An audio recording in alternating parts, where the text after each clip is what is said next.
Imagine a quiet village destroyed overnight. 642 people were lost, and just 6 survived to relate the horrific story. On June 10, 1944, only days following D-Day Oradour-sur-Glane in occupied France, was the backdrop for one of the most horrific massacres of all time. German SS troops descended on this small village, murdering men, women, and children in unthinkable manners, burning barns and a church full of defenseless civilians. Today, we lift the veil from the gruesome tale of the victims, the survivors, and how this town was never rebuilt, left only as a chilling reminder of human cruelty and survival. Before we get into this shocking story, hit that like button if you enjoy uncovering history's dark secrets, and don't forget to subscribe and ring the bell. But what followed next would alter the destiny of a whole village forever. Early on the morning of June 10, 1944, the 2nd SS Panzer Division Das Reich was on the move, heading north to hold back the Allied advance following the Normandy landings. They had been based in Valence, d'Agen, awaiting new weapons and reinforcements. But on this day, orders clashed with rumor and suspicion. SS Sturmbannführer Adolf Dieckmann, commander of the 1st Battalion 4th SS Panzergrenadier Regiment, heard dreadful news from 2 members of the milice.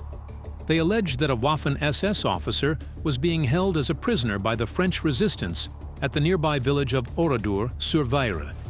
The captured officer was reported to be SS Sturmbannführer Helmut Kempfe, commander of the 2nd SS Panzer Reconnaissance Battalion. Kempfe had been kidnapped by the Marquis de Limousin the previous day while riding in a German ambulance branded according to the Geneva Convention. If Dieckmann thought that these allegations, he would move straight away. Hence he brought to his deputy SS Sturmbannführer Otto Weidinger the alleged prisoner. But if the information had been a fabrication, as it actually turned out, it would unleash devastation far greater than they might have ever imagined. And thus, what was initiated by a single tip would go on to become one of history's most vile massacres, erasing from the earth a village, and leaving only a few survivors to relate the events.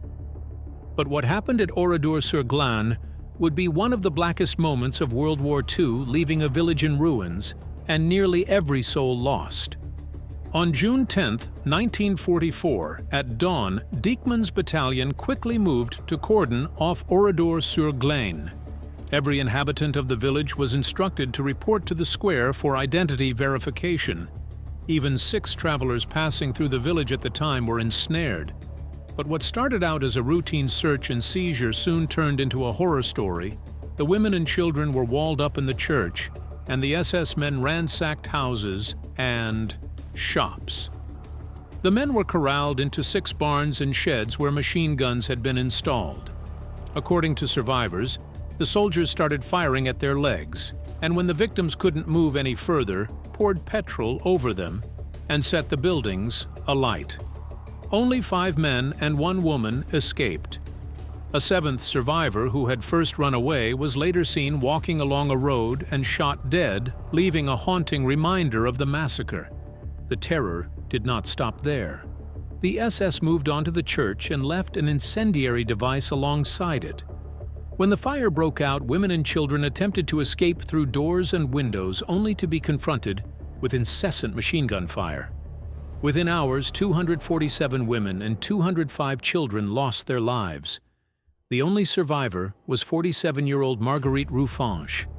She crawled into a rear sacristy window and cowered amongst the pea bushes until daylight, while 2 others who had attempted to follow her were gunned down.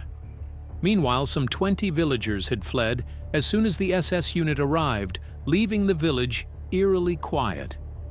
That evening, the soldiers partially destroyed the town, and a few days later, the survivors were finally permitted to bury the 642 victims. Dieckmann asserted the massacre was in revenge for partisan activity in neighboring Toul and the capture and killing of SS commander Helmut Kempfe. But if the atrocity was intended to be a message, it instead became a symbol of Nazi brutality, for all eternity. The priests of the parish were not exempt, and the church defiled with scattered communion hosts to add to the horror. The Oradour-sur-Glane massacre was not merely a contemporaneous act of horror, but a wound that would plague generations of memory law and Europe's collective conscience. Thus, even years later, the events continue to serve as a haunting reminder that responsibility for evil is never easy, and history always requires remembrance and examination. Now, leaving the smoke and destruction of Oradour-sur-Glane, we come to how memory and history kept the village and its tale alive for generations. After the war, General Charles de Gaulle ordered that Oradour-sur-Glane would never be rebuilt, but remain as a lasting memorial to Nazi cruelty. A new village was built to the northwest with new houses, schools, and streets. But the remains of the old village were not interfered with, standing testament in silence to the tragedy.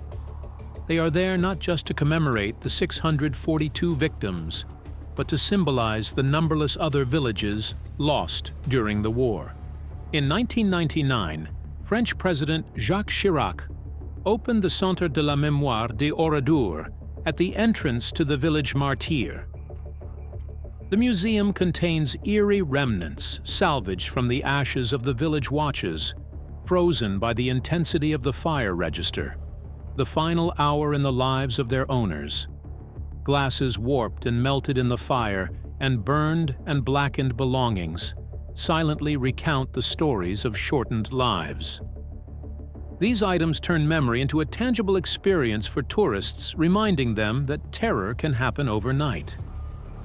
On June 6, 2004, at the commemoration ceremony of the Normandy invasion, German Chancellor Gerhard Schröder promised that Germany would never remember the Nazi atrocities, highlighting specifically Oradour-sur-Glane. Several years later, on September 4, 2013, German President Joachim Gauck and French President François Hollande paid a joint visit to the ghost village. Their visit was accompanied by a joint news conference, the first time a German president had visited the site of one of the biggest massacres on French territory. In 2017, presidential candidate Emmanuel Macron visited the last surviving witness, Robert Abraz, who was 18 when the massacre took place and who died 6 years later, aged 97. The Oradour-sur-Glane story has also endured in culture TV programs, films, books, and music. The village featured in the documentary series The World at War and World War II in color, and in films such as Le Vieux Fusil, Souvenir, and Une Vie, avec Oradour writers such as David Hughes, Ian Rankin, Helen Watts, and Kate Quinn, have incorporated its tale into novels, while poets such as Gillian Clarke have remembered the massacre in poetry, music, and the theater have taken its story further. Silent Planet's song Tiny Hands encapsulates the voice of survivor Marguerite Rufanche, keeping Oradour-sur-Glane as a memorial and cultural reference point. Keeps the tragedy alive in remembrance and imagination, threatening future generations with the deadly potential of hate and the long-term need for memory. Oradour-sur-Glane is forever trapped in time, 642 lives lost in a day, but their tale still resonates with us. It is a poignant reminder of barbarity, bravery, and the strength of memory. If this history disturbed you, hit like and subscribe. Now ring the bell to catch all the untold history. Share this video and comment below what part left you without words.